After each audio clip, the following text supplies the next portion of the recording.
සීතාවක රාජධානියේ ස්වර්ණමය යුගය වූ ටිකිරි බණ්ඩාර රාජසිංහ හෙවත් සීතාවක රාජසිංහ රජතුමාගේ යුගයේදී සීතාවක රජවාසල පිළිබඳව ඉතා මනරම් වර්ණනාවක් කරන්නේ අලගියවන්න මුඛවෙටිතුමා තම සැවුල් සංදේශය තුලින්.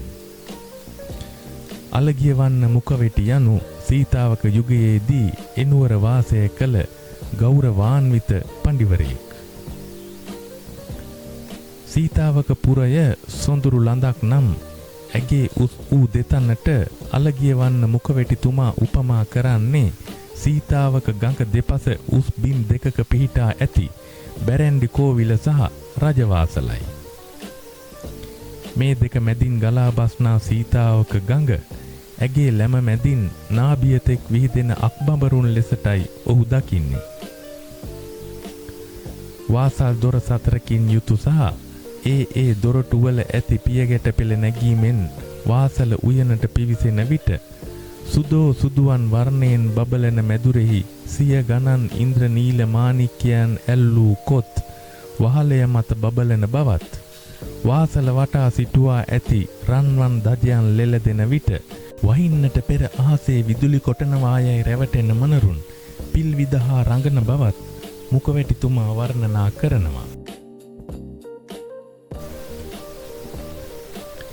එහි රාජ සභාව උස් වූ කුළුණු වලින් සෑදී ටැම් මුදුනේ ඇති පේකඩ මාරුවෙන් මාරුවට රන් රිදී හා දැවයෙන් කැටයම් යොදා නිමවා තිබේ. බිත්තිවල සිතුවම් ඇඳ ඇත. සිය ගණන් රන්මිනි කලස් සබා තිබේ. සුදු වියන් බැඳ වටතිර ඇද ඇති එහි බිම ඉන්ද්‍රනීල වර්ණයෙන් වර්ණ ගන්වා ඇත.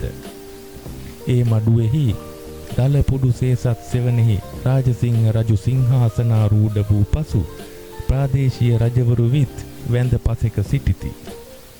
ඉක්බිතිව සොලි, පණ්ඩි, කේරළ ආදී විදෙස් නියෝජිතයෝ විත් එකත් පස් වෙති. ඉන්පසු පිළිවෙලින් පෙරවි බමුණෝද, මැති ඇමතිවරුද, වාසල මුඛවෙට්ටිවරුද, විරිඳු කවිකරුවෝද, සේනානායකවරුද, සිටුවරු, වන්නිවරු සහ වැදි ජනයිනුත් සෙබළ බල මුළුත් රජුට වැඳ එකත් පස් වෙති. මෙම විස්තරය තුළ අතිශයෝක්තීන් ඇතුළත්ව තිබුණායයි උපකල්පනය කළත් එවක සීතාවක රජවාසල කෙලෙසින් තිබුණේ දැයි චිත්‍රයක් සිතෙහි මවා ගන්නට ඒ විස්තරය ප්‍රමාණවත් තරම්. සිතේ ඇඳි ඒ සිතුවමත් අරගෙන අද අපි යන්නේ වෙන අන් කවර තැනකටවත් නොව සීතාවක රාජධානියේ රජවාසල නෙත්සිත් පුරා දැක බලා ගන්නටයි. අවිස්සාවේල්ල සිට රුවන්වැල්ල මාර්ගයේ මද දුරක් විත් දකුණට ඇති මානියංගම මාර්ගයේ දිගේ ඉදිරියට යන විට කිලෝමීටරයකටත් අඩු දුරකින් ඇති සීතාවක මාලිගාව තිබුණු බිමට අර කලින් කී රජමැදුරේ සිටුවමත් අරගෙන ගිහින් නැවතුනාම චිත්ත රූපයත් භෞතික රූපයත් අතර වෙනස කොතරම් දැයි කියා සිතා ගන්නටත් අපහසු තරම්.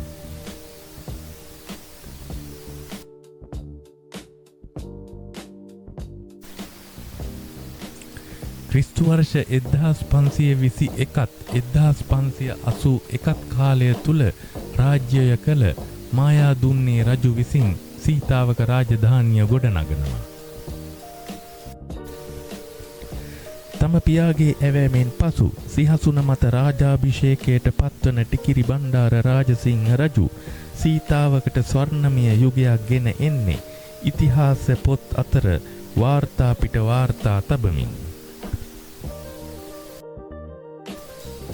අතර අතින්ම කබොක් හා කළුගල් උපයෝගී කරගෙන ගොඩනගා තිබී ඇති උස්තාප්පයක නටබුන් මැද තවත් හතරැස් ආකාර ගොඩනැගිල්ලක පාදම් සහ බිත්ති කොටස් රජමාලිගයක චිත්‍රයකට කොහොමවත්ම ගැලපෙන්නේ නැහැ.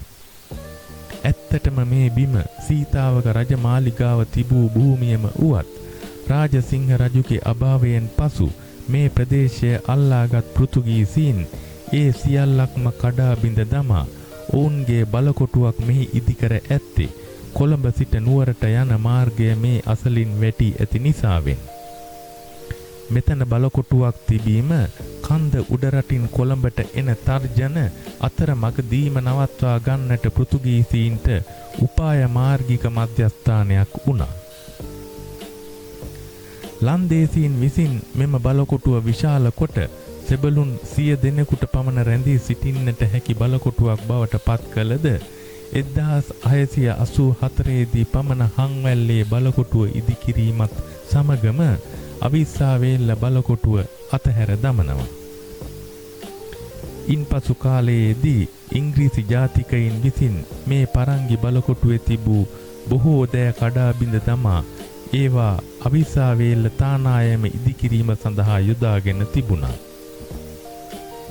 මෑතකදී පුරා විද්‍යා කැණීම් මෙම බිමෙහි සිදු වී ඇති බව අපට පෙනෙන්නට තියෙනවා.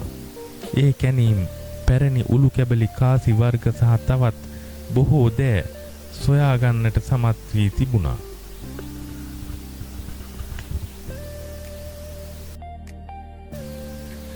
ජනවහර තුලිනුත් ඉතිහාසය පිළිබඳ ලියවී ඇති සටහන් තුලිනුත් අසා දැනගෙන ඒ තැන්වලට ගොස් යථා තත්වයම දකින්නට නැතත් එහි සුවඳ විඳ ගන්නට හෝ තවමත් අවකාශය තිබීම ඇත්තටම වාසනාවක්.